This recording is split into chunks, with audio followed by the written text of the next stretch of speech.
بسم الله الرحمن الرحيم تبارك الذي بيده الملك وهو على كل شيء قدير الذي خلق الموت والحياة ليبلوكم أيكم أحسن عملا وهو العزيز الغفور الذي خلق 7 سماوات طباقا ما ترى في خلق الرحمن من تفاوت فارجع البصر هل ترى من فطور ثم ارجع البصر كرتين ينقلب إليك البصر خاسئا وهو حسير ولقد زينا السماء الدنيا بمصابيح وجعلناها رجوما للشياطين وأعتدنا لهم عذاب السعير وللذين كفروا بربهم عذاب جهنم وبئس المصير إذا ألقوا فيها سمعوا لها شهيقا وهي تفور تكاد تميز من الغيظ كلما ألقي فيها فوج سألهم خزنتها ألم يأتكم نذير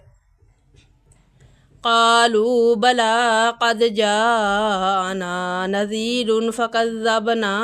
وقلنا ما نزل الله من شيء إن أنتم إلا في ضلال كبير وقالوا لو كنا نسمع أو نعقل ما كنا في أصحاب السعير فاعترفوا بذنبهم فسحقا لأصحاب السعير إن الذين يخشون ربهم بالغيب لهم مغفرة وأجر كبير وأسروا قولكم أو اجهروا به إنه عليم بذات الصدور ألا يعلم ما خلق وهو اللطيف الخبير هو الذي جعل لكم الأرض ذلولا فامشوا في مناكبها وكلوا من رزقه وإليه النشور أأمنتم من في السماء أن يخسف بكم الأرض فإذا هي تمور أم أمنتم من في السماء أن يرسل عليكم حاسبا فستعلمون كيف نذير ولقد كذب الذين من قبلهم فكيف كان نكير أولم يروا إلى الطير فوقهم صافات ويقبضن ما يمسكهن إلا الرحمن إنه بكل شيء بصير أمن هذا الذي هو جند لكم ينصركم من دون الرحمن إن الكافرون إلا في غرور أمن هذا الذي يرزقكم إن أمسك رزقه بل لجوا في عتو